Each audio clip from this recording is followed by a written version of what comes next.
Movie start होती है और हमें प्रोफेसर ट्रेवर को दिखाया जाता है और ये एक वोल्केनोलॉजिस्ट होता है और ये यूनिवर्सिटी में एक प्रोफेसर होता है जहाँ पर ये वोल्केनो पर शोध करना बताता है। ट्रेवर का एक भाई भी होता है और वो भी एक वैज्ञानिक था और वो अर्थ की कोर पर रिसर्च कर रहा था, लेकिन पिछले 10 साल से उसका किसी को नहीं पता कि आखिर वो कहाँ गया और मैक्स की रिसर्च पर यूनिवर्सिटी में अभी भी काम जारी था। तब यहाँ पर ट्रेवर का एक साथी आता है और वो उसे बताता है कि अब तुम्हारे भाई की रिसर्च का काम बंद किया जा रहा है। अब इस पर ट्रेवर उसे ऐसा करने से मना करता है, लेकिन वो कहता है कि तुम्हारा भाई पिछले 10 सालों से लापता है और हमें तुम्हारे भाई के बारे में ये भी नहीं पता कि आखिर वो जिंदा है भी या नहीं, और अब साथ ही हमारे पास रिसर्च की लैब के लिए कोई फंडिंग भी नहीं आ रही है। अब ट्रेवर ये बात सुनकर काफी उदास होता है और ये अपने घर वापस आ जाता है। अब ट्रेवर यहाँ आकर देखता है कि उसके भाई मैक्स की वाइफ यहाँ पर आई हुई है, जो कि मैक्स के बेटे यानी कि ट्रेवर के भतीजे को यहाँ पर 10 दिन के लिए छोड़ने के लिए आई थी, और साथ ही वो यहाँ पर ट्रेवर के भाई मैक्स का एक रिसर्च बॉक्स ट्रेवर को देती है। अब इसके बाद ट्रेवर जब उस बॉक्स को खोलता है तो इसमें उसके भाई का कुछ सामान निकलता है और साथ ही इस बॉक्स में उसके भाई की एक फेवरेट बुक भी होती है और इस किताब का नाम होता है journey to the centre of the earth, और इसे जूल्स नाम के एक राइटर ने लिखा होता है, जो कि एक पूरी तरह से काल्पनिक किताब थी। अब इसके बाद जब ट्रेवर उस किताब को खोल के देखता है तो उसमें उसे उसके भाई के कुछ नोट्स दिखाई देते हैं जो कि उसके भाई ने इसमें लिखे थे, और इस नोट में उसके भाई ने 3 जगहों के बारे में बताया होता है।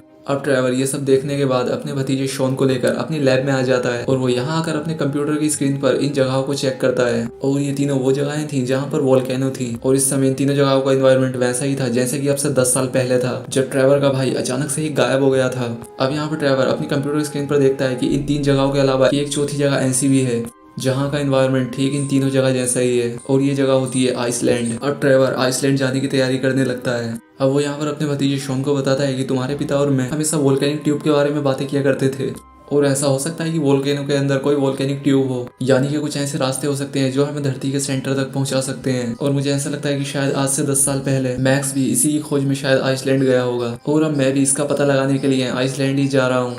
अब वो यहाँ पर अपने भतीजे शॉन को अपने साथ ले जाना तो नहीं चाह रहा था, लेकिन उसके पास कोई दूसरा ऑप्शन भी नहीं होता, और अब इसके बाद ट्रेवर अपने भतीजे शॉन को लेकर आइसलैंड पहुंच जाता है, और यहाँ पहुंचकर ये लोग एक साइंटिस्ट के पास आते हैं जो कि वोल्केनो पर रिसर्च किया करता था, लेकिन यहाँ पर वो साइंटिस्ट नहीं होता, और दरवाजा उसकी बेटी हना खोलती है। हना इन लोगों को बताती है कि उसके पिता तो 3 साल पहले ही इस दुनिया से जा चुके हैं। अब यहाँ पर ट्रेवर इसे अपने भाई की वो किताब दिखाता है जिसे पढ़कर ये यहाँ तक आया था। ट्रेवर हना से कहता है कि मुझे पूरा विश्वास था कि शायद मेरा भाई यहाँ आकर तुम्हारे पिता से जरूर मिला होगा। अब हना ये किताब देख लेने के बाद अपने पिता की बिल्कुल सेम यही किताब दिखाती है। अब ये लोग जब इस किताब पर मौजूद दोनों नोट्स को मिलाते हैं तो ये दोनों नोट्स आपस में एक जैसे होते हैं। अब यहाँ पर हना ट्रेवर से कहती है कि ये एक काल्पनिक किताब है, लेकिन कई लोगों का ऐसा मानना है कि जो बातें भी इस किताब में लिखी हैं, यानी कि सेंटर ऑफ द अर्थ के बारे में, वो सभी बातें सच हैं, और जो लोग भी इस किताब में लिखी सभी बातों को सच मानते हैं। मेरे पिता उनमें से एक थे। वो कहती है कि मेरे पिता को पूरी तरह से यकीन था कि जमीन के नीचे कोई ना कोई दुनिया है। अब यहाँ पर ट्रेवर इससे कहता है कि मैं उस ज्वालामुखी तक जाना चाहता हूँ। अब यहाँ पर हना ट्रेवर से कहती है कि वहाँ पर तुम्हारी गाड़ी नहीं जा सकती क्योंकि वहाँ पर चारों तरफ पहाड़ है, और क्योंकि मैं एक माउंटेन गाइड हूँ इसलिए मैं तुम्हें वहां पर ले जा सकती हूँ। और अगले दिन ये लोग एक लंबी जर्नी करने के बाद ये लोग उस वोल्केनो तक पहुंच जाते हैं, और यहाँ पहुंचकर इन लोगों को वो डिवाइस मिल जाता है जिसके चलते ट्रेवर को यहाँ के वेदर के बारे में पता चला था, और ये डिवाइस 10 साल पहले इसके भाई ने लगाया होता है। लेकिन इससे पहले कि ट्रेवर इस डिवाइस को खोलता है यहाँ का मौसम खराब हो जाता है। यहाँ पर बिजली चमकना शुरू हो जाती है जिस पर हना और शॉन एक गुफा के अंदर चले जाते हैं। अब इसके बाद वो ट्रेवर को भी तुरंत अंदर आने के लिए कहते हैं, लेकिन ट्रेवर उस डिवाइस के बिना नहीं आना चाहता था। अब कुछ देर मेहनत करने के बाद ट्रेवर उस डिवाइस को निकाल लेता है, लेकिन ये डिवाइस बिजली को अट्रैक्ट कर रहा होता है जिसके चलते ट्रेवर के चारों तरफ बिजली गिरना शुरू हो जाती है। अब हना उससे कहती है कि तुम्हें इस डिवाइस को फेंकना होगा, और इसलिए ट्रेवर अपनी जान बचाने के लिए उस डिवाइस को फेंक देता है, और तभी बिजली उस गुफा के ऊपर गिरती है जिसके चलते उस गुफा का दरवाजा बंद हो जाता है। अब ये तीनों लोग इस गुफा के अंदर फंस चुके थे, जिस पर हना इन्हें बताती है कि इस गुफा के अंदर एक बहुत ही पुरानी माइन भी है, और अब उस माइन में किसी भी तरह का कोई काम नहीं होता, और हम लोगों को अब उस माइन तक पहुंचना होगा। अब ये तीनों लोग आगे बढ़ने लगते हैं। अब इन लोगों के सामने एक बहुत ही गहरी खाई आ जाती है। अब इस खाई से उतरने के बाद ये लोग उस माइन तक पहुंच जाते हैं, और इस माइन के अंदर बहुत सारी ट्रॉली और ट्रेन की पटरियां होती हैं। अब ये लोग सोचने लगते हैं कि अब हम शायद यहाँ से बाहर निकल सकते हैं। अब इसके बाद ये तीनों उस ट्रॉली पर बैठ जाते हैं, और अब इसके बाद ट्रॉली एक तेज रफ्तार में नीचे की तरफ जाना शुरू हो जाती है। अब कुछ देर के बाद इन लोगों की ट्रॉलीज अलग अलग हो जाती हैं, और अब जिस ट्रॉली में हना होती है उस ट्रॉली का ट्रैक खत्म होने वाला था, और अब इसलिए ट्रेवर हना को बचाते हुए उसे अपनी ट्रॉली में ले लेता है, और अब इसके बाद ट्रेवर की ट्रॉली का भी ट्रैक खत्म होने वाला होता है। अब टकराने से पहले ही ये लोग उस ट्रॉली से कूद जाते हैं, और वो ट्रॉली सीधी जाकर एक दीवार में टकराती है। अब इसके बाद यहाँ पर शॉन भी पहुंच जाता है, और अब इसके बाद ये लोग देखते हैं कि ट्रॉली के दीवार में टकराने से वहां पर एक बहुत ही बड़ा होल हो गया है, और अब इसके बाद जब ये लोग उस होल के अंदर जाते हैं तो ये काफी ज्यादा हैरान हो जाते हैं क्योंकि इस जगह पर बहुत सारे डायमंड होते हैं और ये देख कर शॉन उन्हें अपने बैग में भर लेता है। तभी इन लोगों को यहाँ पर कुछ छटकने की आवाज आती है। अभी देखकर ट्रेवर समझ जाता है कि ये लोग एक वोल्केनिक ट्यूब के ऊपर खड़े हैं और ये वही जगह होती है जहाँ से वोल्केनो इरप्ट होता है। अब इसके बाद वो अपने भतीजे शॉन से कहता है कि तुम धीरे धीरे यहाँ से निकलो। और जब शॉन धीरे धीरे आगे बढ़ने लगता है तभी उसके बैग से एक डायमंड गिर जाता है और इस डायमंड के गिरने के चलते वो पूरी सरफेस ही टूट जाती है। अभी लोग नीचे खाई में गिरना शुरू हो जाते हैं। कई मिनटों तक लगातार गिरने के बाद भी ये लोग नीचे जमीन तक नहीं पहुंचते। अब यहाँ पर ट्रेवर गिरते हुए इन लोगों को बताता है कि जूल्स की किताब में इसके बारे में भी बताया गया है। ट्रेवर इन लोगों को बताता है कि हजारों मील लंबी भी हो सकती है। वो इनसे कहता है कि जब हम लोग नीचे पहुंचेंगे तो एक वाटर स्लाइड आएगा और इसके बाद इन लोगों को कुछ पानी की बूंदें हवा में उड़ती हुई दिखाई देती हैं। अब इसके बाद ये तीनों लोग एक वाटर स्लाइड में गिरते हैं जिससे होते हुए ये लोग एक बहुत ही बड़े पानी के होल में पहुंच जाते हैं। अब इसके बाद ये तीनों पानी से बाहर निकलते हैं और आसमान में देखते हैं कि बहुत सारे पक्षी उड़ रहे हैं और ये सभी पक्षी इनके चारों तरफ उड़ रहे थे। हैना इससे पूछती है कि क्या तुमने कभी इन पक्षियों को देखा है? ट्रेवर इससे कहता है कि हाँ, मैंने इन्हें म्यूजियम में देखा है, लेकिन ये पक्षी आज से 150 मिलियन साल पहले पृथ्वी पर हुआ करते थे और अब ये पूरी तरह से धरती से गायब हो चुके हैं। अब इसके बाद ये तीनों लोग गुफा से बाहर आते हैं और गुफा से बाहर आते ही ये तीनों चौंक जाते हैं क्योंकि यहाँ पर एक पूरे का पूरा वर्ल्ड होता है। और ये देखकर ट्रेवर समझ जाता है कि उसका भाई और हैना के पिता बिल्कुल सही थे क्योंकि ये सेंटर ऑफ द अर्थ होता है, यानी कि एक ही दुनिया के अंदर मौजूद दूसरी दुनिया। और जैसी इमेजेस जूल की किताब के अंदर थी वैसी ही जगहें यहाँ पर भी होती हैं। ट्रेवर इन लोगों को बताता है कि यहाँ पर जरूर कोई आया होगा और उसने ये सारी बातें जूल्स को बताई होंगी और इसीलिए जूल्स ने किताब लिखी थी, यानी कि यहाँ से जरूर कोई ना कोई बाहर निकला होगा और अगर यहाँ से वो इंसान बाहर निकला होगा तो हम भी निकल सकते हैं। अब इसके बाद ये लोग आगे बढ़ने लगते हैं जहाँ पर इन्हें पेड़ पर बना हुआ एक घर दिखाई देता है। अब इस घर के अंदर जाने के बाद इन लोगों को पता चलता है कि यहाँ पर ट्रेवर का भाई मैक्स रुका था। इन लोगों को यहाँ पर मैक्स की डायरी और उसके कुछ नोट्स भी मिलते हैं। वहीं दूसरी तरफ हैना को दिखाया जाता है जिससे कि मैक्स की बॉडी मिल जाती है। अब वो ये बात ट्रेवर और शॉन को बताती है और ये दोनों मैक्स की मौत की बात सुनकर बहुत ज्यादा दुखी होते हैं।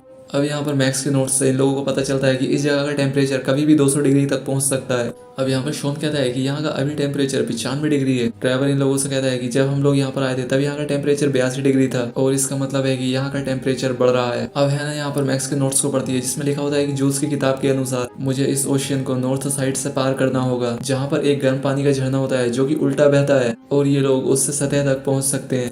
अब इसके बाद ये लोग यहाँ पर एक नाव बनाते हैं और यहाँ की अब गर्मी भी तेजी से बढ़ने लगी थी और अब इससे पहले कि इस जगह का टेम्परेचर 135 डिग्री से ऊपर होता है ये लोग अपनी नाव से यहाँ से निकल जाते हैं। अब इन लोगों के पास नाव को तेजी से आगे बढ़ाने के लिए मैक्स का पैराशूट भी होता है जिससे कि मैक्स यहाँ नीचे तक आया होगा। अब इन लोगों की नाव तेजी से समुद्र में आगे की तरफ बढ़ने लगती है, लेकिन इस समुद्र में बहुत ही खतरनाक मछलियां भी होती हैं जो कि इन पर अटैक कर देती हैं। लेकिन तभी इसी समुद्र का एक बहुत ही बड़ा क्रीचर बाहर आता है जो कि इन छोटी मछलियों को खाना शुरू कर देता है। अब इसके बाद ये लोग अपनी नाव को मोड़ लेते हैं, लेकिन अब हवाएं इतनी तेज हो जाती हैं कि जिस लकड़ी से इनका पैराशूट बंधा होता है वो लकड़ी ही टूट जाती है। अब इसके बाद शॉन पैराशूट की दोनों रस्सियों को पकड़ लेता है, लेकिन वो इस पैराशूट को कंट्रोल नहीं कर पाता और इसलिए वो इस पैराशूट के साथ ही उड़ जाता है। अब इसके बाद जब शॉन की आंख खुलती है तो वो किनारे पर होता है और इसे यहाँ पर वही पक्षी दिखाई देता है जो कि इन्हें सेंटर ऑफ द अर्थ के अंदर आने के बाद दिखे थे। अब इन्हीं पक्षियों में से एक पक्षी शॉन को रास्ता दिखाता है, वो उन्हें एक पहाड़ी रास्तों के बीच ले आता है। अब यहाँ पर आकर शॉन उड़ने वाले पत्थरों को देखता है और ये सभी पत्थर अपने मैग्नेटिक फील्ड के कारण हवा में झूल रहे होते हैं। अब शॉन ये देखकर समझ जाता है कि अगर यहाँ पर पत्थर उड़ सकते हैं तो यहाँ पर उल्टे पानी का बहने वाला झरना भी होगा,